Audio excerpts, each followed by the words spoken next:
r/AskReddit. Crazy girlfriends of Reddit. What's your side of the story?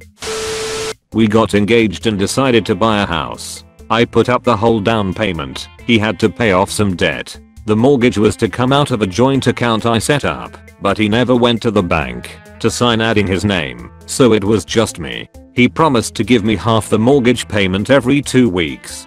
He didn't. I was so stressed for money, and when I brought it up he would get mad, explain how he pays for other things, bills split 70/30, me paying more. He would constantly bring up how I put 15 pounds on, how I wasn't as fun as I used to be. I was constantly stressed with money, so our sex life dropped. He was a supposed handyman, and we undertook a bathroom reno. I was the one who smashed the tile, cut and laid the tile, and fixed the drywall. After watching YouTube videos, while he sat on the couch drinking plus 15 beers a day, he made 15G more than I did a year. He had only given me $300 for the mortgage we were supposed to split. He covered our monthly bills, which were $300 a month, while I paid $2G for the mortgage and I covered our grocery bill. I'm 5 feet 3 inches and 110 pounds, while he was 6 feet 4 inches and 220 lbs. After 2 years, I know. I was up late at night doing our taxes and his phone buzzed. I checked it because I thought maybe it was a buddy looking for a ride after drinking, and saw it was a girl asking him if he wanted to meet up sometime. There was no previous conversation with them, but I saw multiple long phone calls with her while at work. I snapped. I had done so much and lost so much for him to start talking other girls. I carried him financially and stood by him as he destroyed relationships with family members and friends where he was wrong. I kicked him out. I calmly packed his stuff, woke him up, and told him to leave. He told everyone I had gained weight. I was the worst sex ever. I was crazy and always checking his phone, and used him for his money. I was devastated. On top of this, the day we broke up he slept with another girl, which just crushed me. I sent way more angry texts than I'm proud of, and way too many phone calls. I cringe when I think about it. But I'm happy to say 6 months later, all mutual friends have ditched him, and even just his friends, my acquaintances, have abandoned him. I also lost those 15 pounds, still have a house, while he lives with his parents, and got a huge promotion, so I make twice as much as him. I'm a lot happier, but there was a crazy, rough few months there. Sometimes you get pushed to the edge. Edit. A few people commented on my weight. I don't own a scale, so I'm guessing here. I was very active and healthy, and could pound back 3,000 calories a day no problem. I had to stop dancing, because I became more involved in my job and house, and didn't adapt my eating habits. I went up 3 sizes, and have now dropped 2.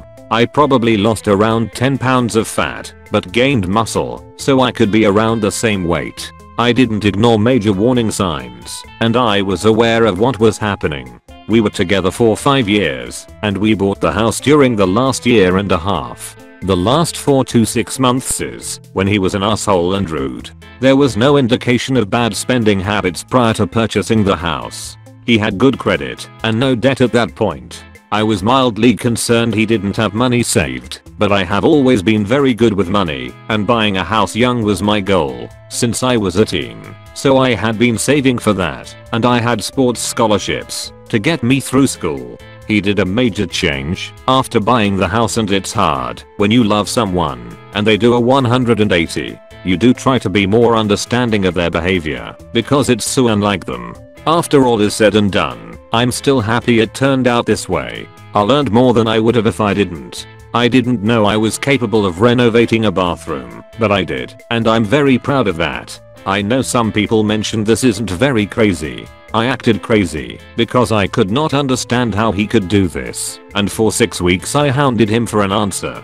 I wanted to know how he could treat me so shitty, and why was he into this other girl, a lifetime student who was much heavier than me, etc. She was everything he criticized me for. I definitely texted too much and called too much to get an answer. He would tell people I was harassing him and wanted him back. I didn't want to get back together, but I'm sure I was probably harassing him. It didn't help he was constantly posting on social media the things they were doing that he never wanted to do with me. I know you should delete your exes from social media, but it is hard. It wasn't until his boss said he did these things because he's a fucking loser that I realized sometimes there is no other reason other than someone is an asshole. Okay, here goes. I'm really nervous writing this because I was super crazy and I hate myself for it. Years ago, I met a guy. It was an instant attraction for me and for a time, him too. Things were pretty intense and then for some inexplicable reason he faded on me. This was all over the course of 3 years. It literally drove me crazy when he faded on me. I couldn't understand why. I was so invested emotionally. Just being near him made my body react. Everything just felt right when I was around him. So when it turned out he wasn't feeling the same, I couldn't understand it. I was hurt. So hurt and angry, and not knowing why sent me into a really weird headspace. I became obsessed. I never blew up his phone or anything like that. Instead, I'd try to time things and be places I knew he'd be. When I heard from a mutual friend about an ex-GF of his, I got really jealous and paranoid. Was he seeing her again? Why? Why her, not me? What was wrong with me? So I became obsessed with her too, and this is where things got weird. I began doing drive-bys on both their houses. If I saw his car at her house, I'd drive around and around until he'd leave. I'd check to see when he was last logged onto Facebook. Seriously, that last online timestamp feature is a full stalker tool. I'd try to work out if they were having sex by the amount of times he logged on. Before long though, instead of driving by, I began wearing a disguise and walking by her house. I never went to his, just hers when he was there. The pain I'd feel in my chest when I saw his car there was unbearable. I had to know what they were doing. Why her, not me? I escalated to crawling along in bushes outside her house in my ridiculous disguise to try and hear what they were talking about. I heard them having sex a few times. It was sick and creepy, and I really fucking hate that I know any of that. My behavior got even worse, and I did a few other things I won't write here. Eventually, I began lurking around outside his house. Long story short, he came right out and confronted me one night while in disguise. He said my name, but instead of seeming angry or weirded out, he just laughed. I stopped all my silly antics after that, but fuck, why did I do it? I don't know myself.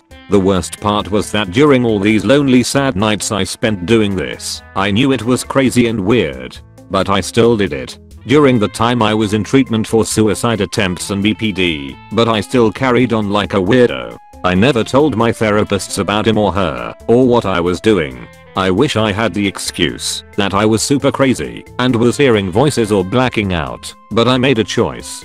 I hated doing it so much, but I still did, and I'm a seemingly normal, well-educated person. It's been a few years now, and thinking about it now, it's like it was someone else. Why did I do that? Will I do it again? Why did I get weird about him and no one else? I don't know. For me, I was with a guy for 4 years. The last 6 months of it, I had no idea he was cheating on me. I find out. I get upset, and I ask him to come over to talk it over. Mind you, I was really rational about the situation. I felt sad, not only that he cheated on me, but that he must have felt trapped to do it in the first place. So I basically asked him why after all this time he couldn't just tell me that he wasn't interested in me anymore. He responded, "I just didn't want to hurt you." Well, it was a nice stab in my heart, but okay. A few days later I check on my Facebook, and I have all these messages from people that I'm not necessarily friends with. I just knew them because they were friends with my ex. Well, their messages weren't kind to me, and even people for some reason were making notes and passing them along like those chain letters or fill in the blanks. So basically these notes were poorly edited / photoshopped, might as well been paint, screenshots of convos where people twisted my words making it look like I was the bad guy. Basically I ignored these things. I was upset, but more embarrassed, because honestly I found that my ex had been actually telling people these things were true. I asked him to kindly stop, but he kept insisting that he was stating facts. I kept telling him that those things weren't true. Soon after it died down and people stopped talking, he decided to come up with new things. Now he was telling people that I begged for money and made him buy everything because I'm selfish. People bought it lol. Although I was the one who had a job, he never worked lol. So I asked him again kindly not to say things like that and he should be over me and focus on his new relationship. Well, it didn't stop. I got threatening messages from his GF about harassing him and begging him to stop with my lies, and she told me some other stuff. Finally I had enough. After all the harassment, I ran into him at the mall where he greeted me with a smile and gestured to give me a hug like we're friends. I told him that it's not appropriate and really I just don't want to talk to him anymore. His GF was meeting up with him and she stopped by as I was walking away from him and she started screaming at me in the middle of the mall. I kept trying to explain I had no intentions of meeting him there. All the while she's screaming calling me crazy, he's recording it all. I finally start to walk away. Confrontation isn't my thing. She grabs my hair and pulls me to the ground and keeps telling me to quit obsessing over her BF. I struggle to get away and finally a security guy shows up and she explains how I'm causing commotion and apparently threw punches at her. He kicks me out. Hours later I go on FB and see I have 75 messages and I'm tagged in something. Well, my ex recorded the whole fight where I did nothing and basically get beaten up on Facebook. People called me all kinds of scum, so I don't go on there anymore. So much drama. All that time I was the crazy ex-GF. And honestly I was more heartbroken that he was sad being with me than the actual breakup. I wanted to file a police report. I never did. He eventually got caught having sex with a 13-year-old. He was 19 at that time. Had caught, never showed and fled to Canada. Thanks to whoever reads this. It's long. TL. Doctor, I'm crazy because my ex's GF basically publicly beat the shit out of me. Edit. Thank you to everyone for being so kind. There are few people who know this, but I was married once. My then husband was a total asshole, but I was also a total sucker.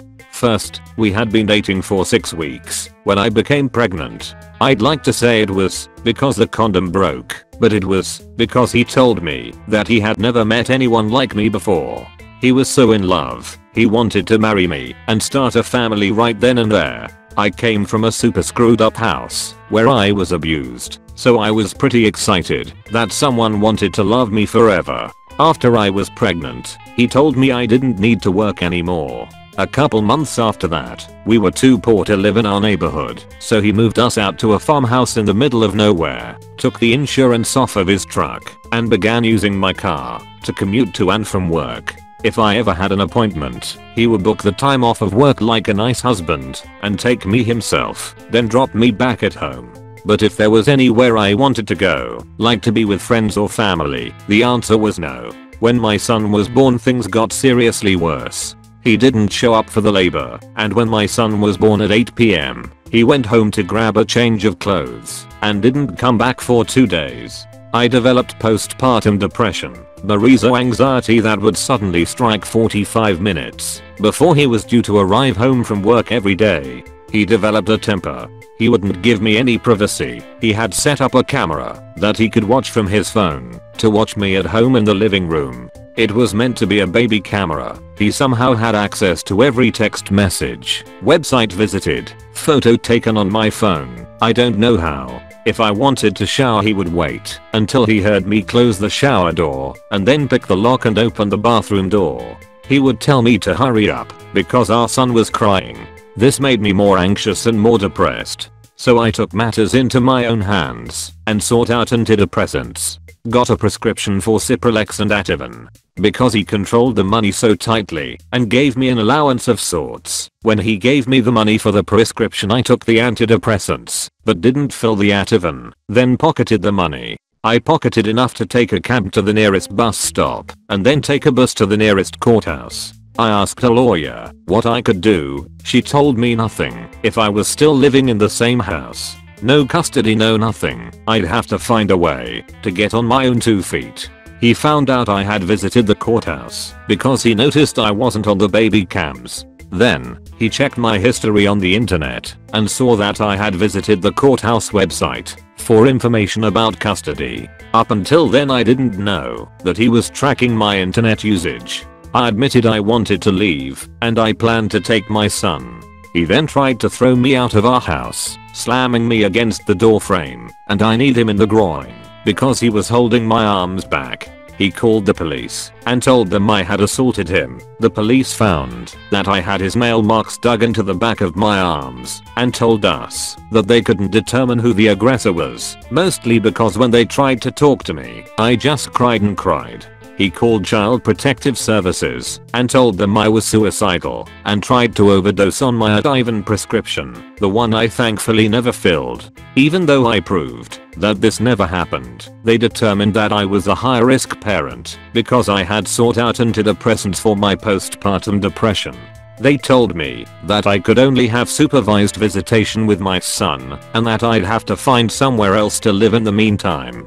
I could only see my son once a full psychiatric assessment was completed and I was deemed not suicidal. I was never suicidal, I just wanted to leave, and the marriage was so bad that I was constantly anxious. So, everyone under the moon now was being told by him that I was crazy, went off of the deep end, and lost custody of my newborn. 6 weeks later, the psychiatric evaluation was in, with proof that the prescription was never even filled, drug tests to prove that I had never taken Ativan or any other substance. The psychiatrist even counted my antidepressant medications for me and submitted legal evidence stating I hadn't tried to overdose on any drugs that I had. Because he wanted custody of our child, he lied about my mental health and turned an innocent anxiety due to me hating him into me being absolutely psychotic. People still think I'm a suicidal maniac when it simply never happened. I now have custody of my son due to his dumbass lies being proved in court later on when his "she's crazy" didn't work. If I had actually filled that Ativan prescription, I'd never have seen my son again. So, yeah, I'm totally not crazy, and he now has 3 children from 3 different mothers.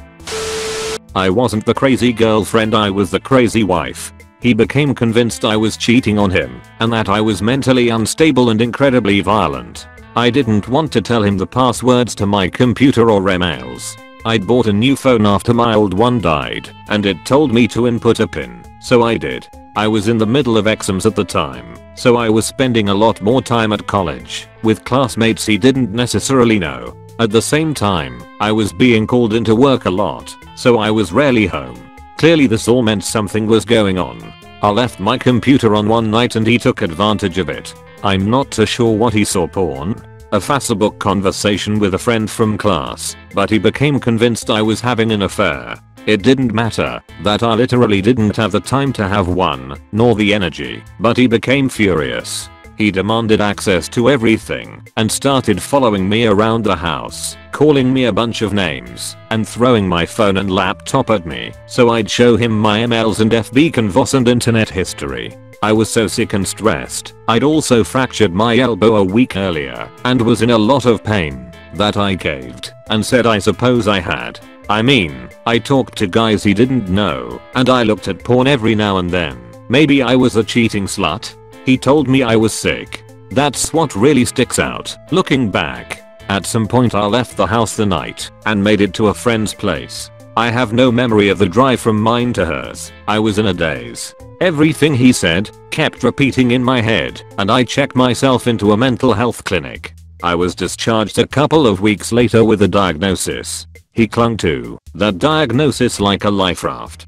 I went back to him because I didn't know what else to do. My father didn't want me to come home because he thought he and I just needed to work some things out. I had no idea how to tell him the truth. At that stage I didn't know what the truth was. So we went to couples therapy. He accused me of a variety of different things. Lying and cheating mostly. I learned that if I didn't tell him 100% of everything all the time it was a lie. It got to the point where I had to tell him every single thing I did during the day, who I talked to, where I went, what I did. At times it wasn't enough. It had to be more.